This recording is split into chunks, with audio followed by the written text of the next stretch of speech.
घरफोडीचं प्रकरण उघड केलेलं आहे, काय नेमकी कारवाई किती त्याच्यामध्ये मुद्देमाल भाग्यनगर गुन्हे शोध पथक आणि भाग्यनगर पोलीस स्टेशनची टीमनं जवळपास 5 आरोपी अटक करून 10 गुन्हे सिटीचे जे घरफोडीचे गुन्हे आहेत ते निष्पन्न केलेला आहे आणि त्यामध्ये जवळपास 78 लाखची प्रॉपर्टीची मुद्देमालची रिकव्हरी झालेली आहे आणि त्यामध्ये एक जे मोठा रॅकेट होता आणि एक मोठी मुद्देमालची रिकव्हरी हा मध्ये दिसतो की नांदेड पोलीसचे भाग्यनगर पोलीस स्टेशनची डीबीने चांगली कामगिरी करून एक मोठी रिकव्हरी आणि मोठा एक रॅकेट उघड केलेला आहे. सर, दुसरं एक गँगवॉरमध्ये कोण काही आरोपी अटक केले, कोण आरोपी कुठे सापडले? 2 आरोपी अटक केलेला आहे सध्या. आम्ही शाहरुख कबूतर तसेच उबैद हा दोन्हीला आपण अटक करून कोर्टमध्ये आज कोर्टमध्ये पाठवत आहोत.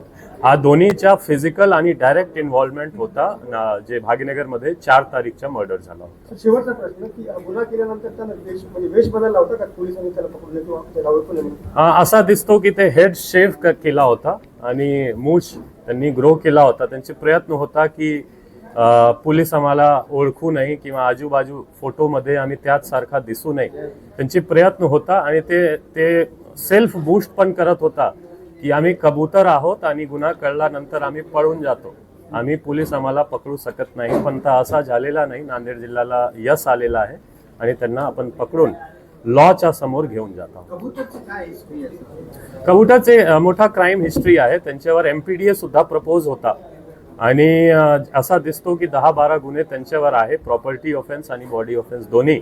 आणि ते सध्या प्रयत्नात होतात की एक छोटा मोठा गँग बनवू आणि अदर जे गँग आहे त्यांच्यासोबत मिळून नांदेड जिल्ह्यामध्ये दहशत पसरवण्याची त्यांची प्रयत्न होतात. सर, आज आपण जे काही प्रेझेंटेशन दिलं त्यामध्ये दाखवण्याचा प्रयत्न केला की कुठली गुन्हेगारी नांदेडमध्ये वाढलेली नाही, त्याबाबत पोलिसांतर्फे काय सांगणार? मी आवाहन करणार की जे एक परसेप्शन बनत आहे किंवा चुकीची एक आपण कोट अनकोट वर्ड वापर करतो की वाढती गुन्हेगारी किंवा नांदेड क्राईमचा हब झालेला आहे, हा एक रॉंग नरेटिव्ह आहे.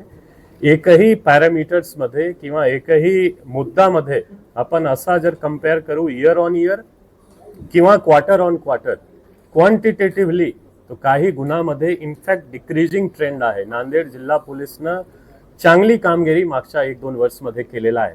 क्वांटिटेटिव्हली सुद्धा गुणात्मक जर आपण कम्पेअर करू त्यामध्ये सुद्धा बरेच असा ट्रेंड दिसतो की नांदेडमध्ये सिविक कल्चरमध्ये खूप इम्प्रूव्ह झालेला आहे. आपण मिरवणूकचा विषय असो, जयंती सण उत्सवचा विषय असो किंवा मागच्या इलेक्शनमध्ये नांदेड जिल्हा पोलीस किंवा नांदेडकर असा एक समन्वय आहे आणि असा दिसत नाही की क्राईममध्ये वाढ झालेला आहे.